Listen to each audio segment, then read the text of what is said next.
Hi teachers! Today I want to share with you how to do conferences on Schoology. This is a really cool feature that's similar to Google Hangouts or to Zoom, and it allows your students to ask you questions in real time, kind of face-to-face virtually, if you will, and but it doesn't have the privacy concerns that some of the other Zoom or Google Hangouts might have when we're working with our students. So, wanted to show you how to do this. Also, I think it kind of lessens the barrier between you and your students. Sometimes students don't always feel comfortable emailing their teachers questions, so this would be a great way for them to feel more comfortable to ask those questions if they're struggling. Over here to your left is conferences. Go ahead and click on this.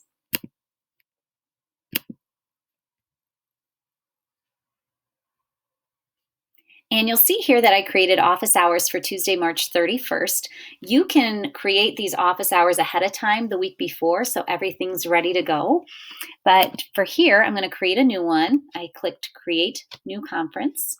We'll put office hours.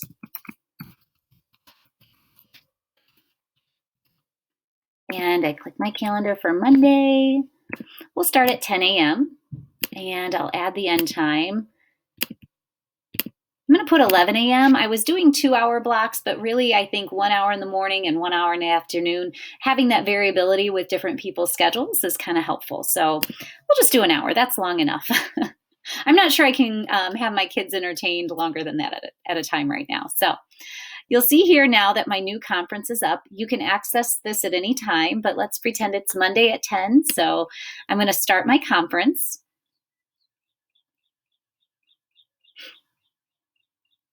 And I want to join by microphone. Students can join by listening only or microphone. You probably want to have them all click microphone so that you can hear them versus listen only. There's a quick echo test. You are the only person in this conference. I'm the only person here. I clicked the green thumbs up after the echo test just to say that I heard myself. 2 things you might want to start doing right away. You might want to start recording. That's going to record this session for any students that miss the virtual office hours, but they will be able to access it at a later date. It saves for up to 7 days after this, so that's really helpful. So let's say I'm not going to do it right now because I'm already recording with this tool, but you can do that. Also, you're going to want to share your webcam. It's that 3rd button at the bottom of your screen, and that way your students are going to see you. So it's more of a FaceTime or a Google Hangout that, oh, there I am. There you go. If you want to make this full screen, you just click these arrows right here, and then they're just seeing your face. You can also enable your students. Right now, your students can't see one another.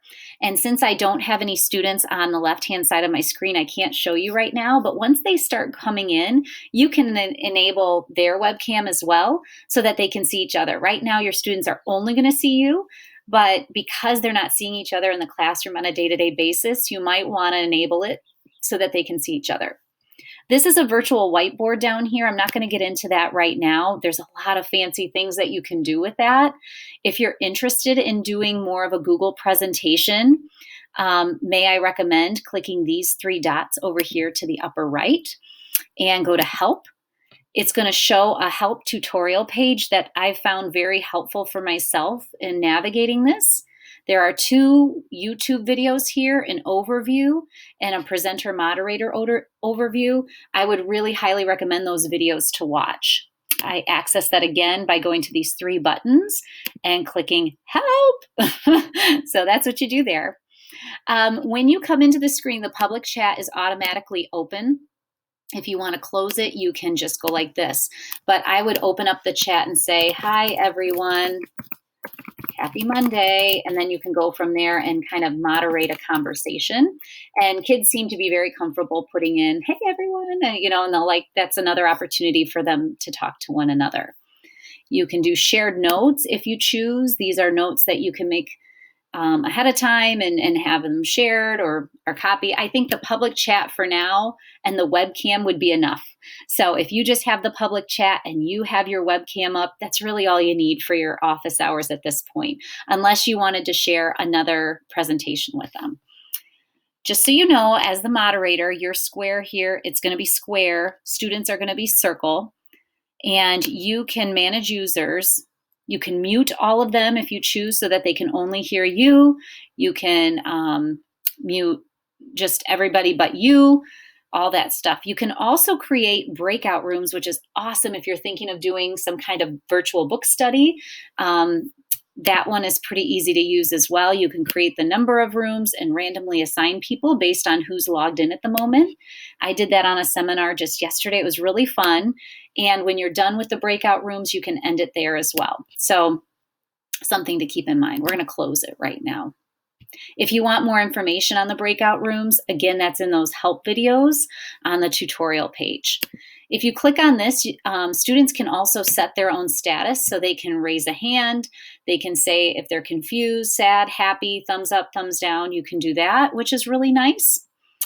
And one more feature I just wanted to show you is this plus sign down here. You can start a poll. So if you wanted to do a quick quiz with kids during this time, you don't have to, but you could put something up on your whiteboard, A, B, C, D, and you can start a poll, yes or no, true or false, A, B, C, D. You can do that to see how kids are doing. Just another engagement piece, really.